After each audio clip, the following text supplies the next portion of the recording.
Shiite country that's been supporting the rebels. Well, for more on the story, I'm joined in the newsroom by Armin George. And now, Armin, walk us through this coalition that we've seen come together this week. What really unites it against the Houthi rebels? Well, these are all Sunni Muslim states, and they're all concerned about Iran becoming too powerful. They worry about Iranian control of a key maritime corridor. The concerns there, let's bring you a map. The concerns focus on the Strait of Bab el-Mandeb, which is a very narrow strait you can see on our map there between Djibouti and Yemen. That has implications for Red Sea countries, Sudan, Egypt, and Saudi Arabia. For Egypt, the stakes are particularly high because there are implications for the Suez Canal should the Houthis and their Iranian allies end up controlling that strait. So that's a big part of the international concern about this Houthi advance. All right, but Armin, then, of course, much has been said about how this is pretty much a proxy war. That's the word that's been put around between Saudi Arabia and Iran. Walk us through, really, this rivalry that we're seeing there over Yemen. Well, those two countries, Iran and Saudi Arabia, have fought a series of proxy wars in the whole region. Let's bring you another map to illustrate this. You have, for example, in Lebanon, in Syria, and in Iraq, the Saudis backing Sunni political forces in those three countries. Meanwhile, Shiite Iran backing Shiite political forces in Lebanon, Syria, and Iraq. Essentially, the same game is being played out in Yemen. What could be happening in Yemen is that Iran perhaps putting additional pressure on the Saudis in order to get them to back off in those other proxy wars in Lebanon, Iraq, and Syria. But there's also, Molly, a specifically Saudi-Yemeni dynamic going on here as well, which we have to underline, because out of all the countries that have joined this anti-Houthi coalition, the Saudis arguably have the most to lose from an unfriendly regime taking power in Yemen. Quite simply because they have a long border with Yemen, 1,770 kilometers, an often porous border, and that border serves as a main infiltration point for Al-Qaeda in the Arabian Peninsula into Saudi Arabia. AQAP is considered by the Saudis to be their main external threat. And of course, the emergence of the Islamic State group as well has not helped matters. IS, of course, claiming those deadly mosque bombings a week ago in Sana'a, and that will also have the Saudis very worried indeed. All right, Armin, well, thank you for that analysis there. Moving on to other world news, and the race is on in the UK electoral campaign. On Thursday, Prime Minister David Cameron and the leader of the opposition, Ed Miliband, they appeared on national television together. While the two men shared the stage, it was not a debate. Politicians were grilled over a range of pressing issues, including the UK's place in the European Union. Side by side, but not face to face.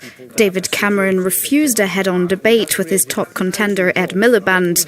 The pair instead faced off separately with Jeremy Paxman, a British journalist famous for his vigorous style. Exchanges got heated and personal.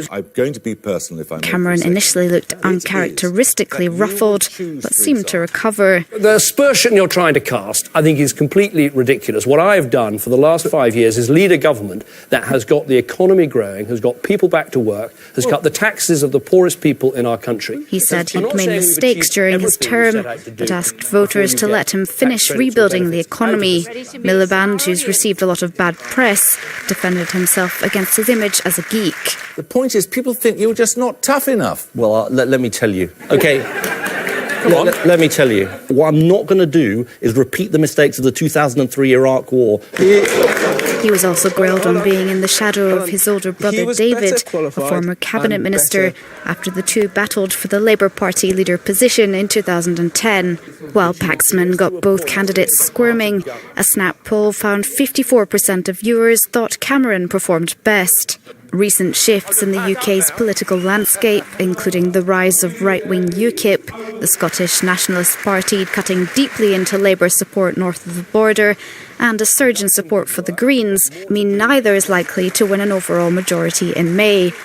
Neck and neck in national polls, the pair will continue to vie for an edge as they face off with other party leaders next week in a TV debate. Well, in other electoral news, and tomorrow Nigeria heads to the polls, and this year's general election, well, it's seen as one of the closest in the country's history.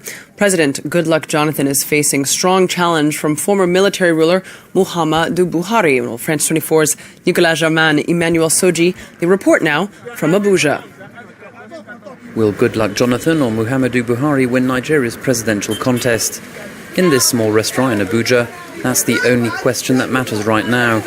Customers disagreed about what the incumbent has achieved since the last poll 4 years ago. He's a very weak leader. He's a leader who has not the will and capacity to rule this country. He has no business ruling this country because Nigeria is not a kindergarten state. It's a sovereign entity. We want a serious person to be our leader.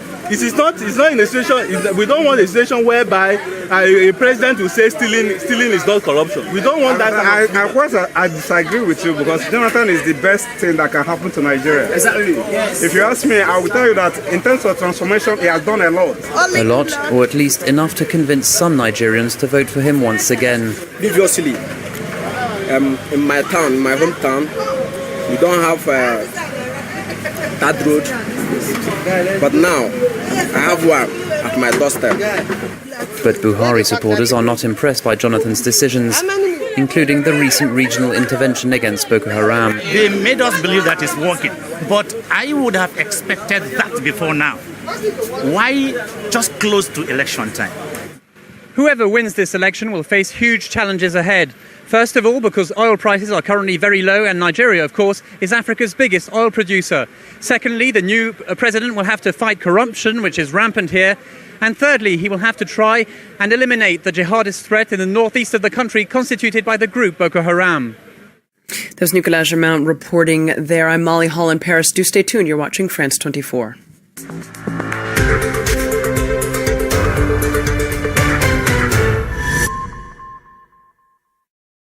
Time now for the business news. Delano D'Souza joins us in studio. A very good day to you, Delano. Good morning. Delano, you're going to start with a story that we've been covering quite heavily in the news, this Yemen offensive into Yemen. How's that affecting things? Well, Eve, Saudi Arabia launching airstrikes in the country caused a spike in oil prices on Thursday. Brent crude has since recovered and is trading at around $58 a barrel. Now, while Yemen isn't a big player when it comes to oil production, its neighbours certainly are. Charles Pellegrin reports. It's called Operation Decisive Storm. It's Saudi Arabia's airstrike campaign against Yemen's anti-government rebels. And it's sending global oil prices close to the $60 a barrel mark. As a consequence, markets around the region have taken a turn downward. The Dubai financial market closed for trading with a 0.8% decrease. Operation Decisive Storm is, of course, affecting the entire market. Because of that, the price of oil has increased 3.5 to 4%. With less than 0.5% of world supply, Yemen's contribution to the oil sector is small. Saudi military action has not affected any of its oil production facilities. Its location on energy routes is what is stoking fears in international markets. The country is next to the Bab el-Mandeb Strait, and there are fears that the conflict could cause shipping disruptions for oil tankers heading towards the Suez Canal and Europe. The strait is the fourth biggest shipping choke point in the world by volume. About 3.8 million barrels transited through there every day in 2013. The consequences of a shipping disruption would be dire, but the likelihood of it happening is low. I don't think that at this precise moment in time anybody is anticipating or building in a problem with oil supply into the equation. I think if that were the case, you would probably have expected to see the oil price spike much higher than it has. 4 Egyptian vessels are currently on their way to Yemen to secure the sea lanes.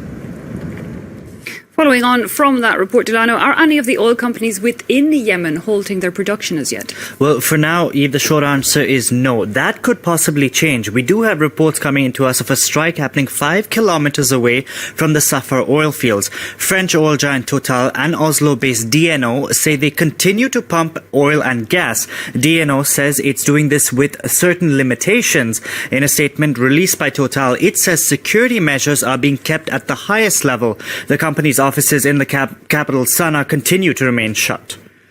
Now, staying with oil, but shifting focus slightly to the Iran nuclear talks. Yes, Eve, we've seen oil prices decline since the highs in 2014. Now, this is due to a supply glut in the market. What this means is that there's an oversupply.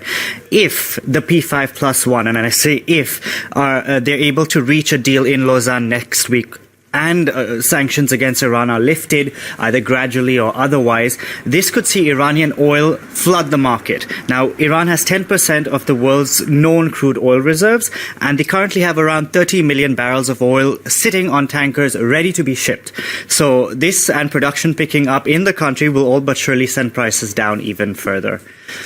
Let's take a break from all that oil talk now and see how the stock markets are doing. European shares have just begun trading. The FTSE, DAX and CAC 40 here in Paris opening in the session higher.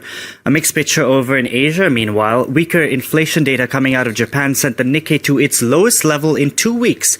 The Hang Seng over in Hong Kong also trading in the red this Friday. The Shanghai Composite is the only bright spot this session, up in the green by around 0.2%.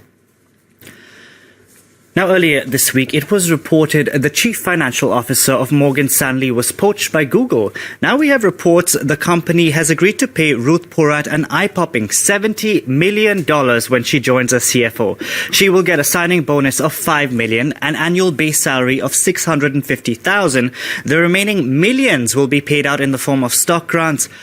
Porat's salary places her among the highest paid CFOs in the industry. So good, one woman getting paid correctly. Delana D'Souza there with the business news. Thanks indeed for that.